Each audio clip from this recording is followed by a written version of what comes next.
안녕하세요. 미국 주식 훌륭하다 미주대입니다. 오늘은 증시가 많이 올랐죠. 그리고 최근에 이슈였던 모든 종목들이 오늘 많이 빠졌어요. 게임스탑은 60% 정도 하락했고요. AMC도 많이 빠졌고요. 그리고 은도 제가 전에 이거 그쪽 방에서 말이 나온다고 했었잖아요. 근데 오르고 많이 빠졌죠, 다시. 은 이야기를 하면서 다른 이야기를 하려고 했던 게 뭐냐면, 은 같은 거, 금 같은 거, 그리고 해지 이런 거는 만약에 처음 하시는 거라면은 안 하시는 게 굉장히 좋다고 생각이 들어요. 왜냐면 금, 은 같은 것도 종목의 성격이기 때문에 그 성격을 알지 못하고 그냥 증시가 내려가면 올라갈 거야 라는 단순적인 것만 가지고 하신다면은 굉장히 쉽지 않을 거예요. 그래서 NUGT 같은 경우랑 제가 전에 해지 같은 거 얘기 말씀드렸을 때도 했는데 잘 되지 않는, 뭐 익절하신 분도 있지만 물려 계신 분도 있으실 거고요. 여러 형태의 분들이 계시겠지만 증시가 내려가기 위해 해지를 해놓는다는 개념이 어떤 건지 정확히 알고 시작을 하시는 게 좋을 것 같아요. 뭐 전에도 말씀드렸지만 이게 쉬운 건 아니에요. 그리고 게임스탑 이런 것들이 지금 많이 빠지면서 뭐 응원은 합니다. 하지만 공매도 잡겠다고 했다가 이거 개미 잡는 거 아닌가 하는 생각도 좀 들긴 드네요. 시가총액이 지난주에 220억 달러 정도 됐었는데 지금 70억 달러 됐고요. 엄청 내렸죠. 그리고 해치펀드들이 이익으로 전환되었다는 이야기도 나왔고요. 추가 부양안으로는 민주당이 1조 9천억 달러 부양안을 추진하기로 했고요. 공화당은 6천억 달러 정도를 제안한 상태고요. 차이가 많이 컸어요. 그래서 바이든이 양쪽 의견을 들어보겠다 해서 공화당을 불러서 이야기를 했는데 생산적인 만남이었다라고 말을 했고요. 그리고 공화당 쪽의 제안은 규모가 너무 작다라는 말도 했고요. 그래서 증시에서는 6천억 달러보다 많이 나올 수 있겠구나 하는 반응도 있고요. 어쨌든 통과가 될 거고 1조 9천억 달러에 가깝게 측정이 될 것 같다라는 이야기 나왔고요. 그리고 코로나 이번 미국 확진자 많이 줄었죠. 그리고 미국 체인을 통해서 백신 공급을 늘리겠다고 했고요. 지금 공급이 영국이 14%, 미국이 9%, EU는 3% 정도 된다고 하네요. 오늘 아마존 실적 나왔죠. 주당 순이익이 7달러인데 14달러. 굉장히 잘 나왔고요. 그 베조스 CEO가 아마존에서 내려왔죠. 제가 봤을 때는 굉장히 호재가 될 거라 생각합니다. 내피셜로는 잘린 게 아닌가 하는 생각도 들고요. 제가 말씀드렸잖아요. 너무 일을 안 한다고. 성과도 없고, 이번에 기업 실적이 잘 나온 성과 말고요. 앨런 머스크 보세요. 우주에 로켓도 쌓아 올리잖아요. 이런 말을 하면은 뭔가 이뤄내는 게 있어야 되는데, 근데 베조스는 말만 하지 성과가 이뤄진 게 없어요. 그래서 아마존한테는 굉장히 호재가 아닌가 하는 생각이 듭니다. 개인적으로 베조스가 진작에 물러났다면은 제가 아마존 주식을 부분 매도를 하지 않았을 것 같아요. 근데 지금 드디어 물러나네요. 그리고 이제 아마존이 어떤 사업 구조를 하게 될 것인지, 그리고 지난번에 베조스가 했던 사업 구조 중에서 어떤 방향으로 사업 구조를 하게 될지 그걸 주목하시면 좋을 것 같습니다. 그리고 이번에 위불 CEO가 인터뷰하는 거를 보게 됐는데요. 위불이 매수 버튼을 없앤 이유에 대해서 위불 CEO가 인터뷰를 했는데 그냥 간단히 알려드릴게요. 우선 주식 거래를 하는데 매수를 하던 매도를 하던 그게 바로 결제가 돼서 끝내는 게 아니잖아요. 그쵸? 다들 아시다시피 청산이 되고 그걸 클리어링이라고 하죠.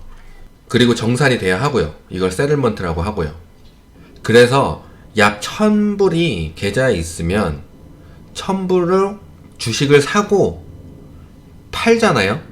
그럼 그 1000불은 실질적으로는 나의 게 아니잖아요. 그래서 원래는 그 돈 가지고 다시 투자를 할 수 있지만 어떤 플랫폼에서는 막기 위해서 제한을 둔 것도 있어요. 그래서 1000불을 주식을 사고 매도를 하고 그 1000불을 또 쓸 수는 있지만 그거를 계속 하지 못하게끔 룰을 만들어 놓은 곳이 있어요. 하여튼 클리어링이 이게 이틀 정도 걸리는데, 이게 왜 이틀이 걸리냐면요. 증시에는 하루에 어마어마한 주문량이 일어나잖아요. 그걸 하나하나 다 처리를 할 수 없어서 하루의 양을 다 모아서 맞춰놓고 결제를 하는 거예요. 그래서 위블이 클리어링이라는 회사를 끼고 DTC라는 회사를 사용하는데 세틀먼트 도와주는 기관이라고 보시면 돼요. 예를 들면 예전에는 돈을 주고 주식을 사면 주식 증서를 주었는데 이제는 그렇게 안 하잖아요. 너무 비효율적이니까. 그래서 DTC라는 회사를 쓰는 거예요. DTC는 시장에서 일어나는 95% 이상의 매매를 정산하고 있다고 합니다. 거의 독점이라고 하네요. 누군가 주식을 사면 DTC에서는 클리어링 될 때까지 담보를 받는데요. 클리어링이 될 때까지는 이틀 정도가 소요가 되고요. 그래서 클리어링이 될 때까지 보통 클리어링 회사에서 받는 담보율이 1에서 3% 되는데 DTC에서는 정산이 될 때까지 이것을 가지고 있는다고 합니다. 근데 게임스탑, AMC, KOSS가 변동성이 너무 커서 DTC가 담보율을 100%로 올렸다고 그래요. 그래서 클리어링 회사는 그 자금을 댈 수 없었고 그냥 매수 버튼을 없애버린 거라고 말을 하네요. 제가 아래 댓글란에 위블 CEO가 인터뷰한 거 핀 해놓을게요. 그거 한번 보시면 좋을 것 같고요.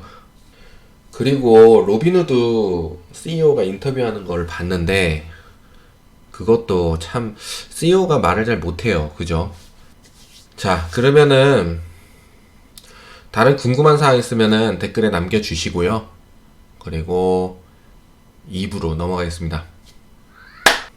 주말에 많은 종목을 해서 그런지 딱히 무슨 종목을 해드려야 될지 제가 찾지를 못했어요. 그래서 우선은 내일 장이 어떻게 될지 예측을 하고 그리고 스파이와 빅스 하고 이야기를 하겠습니다.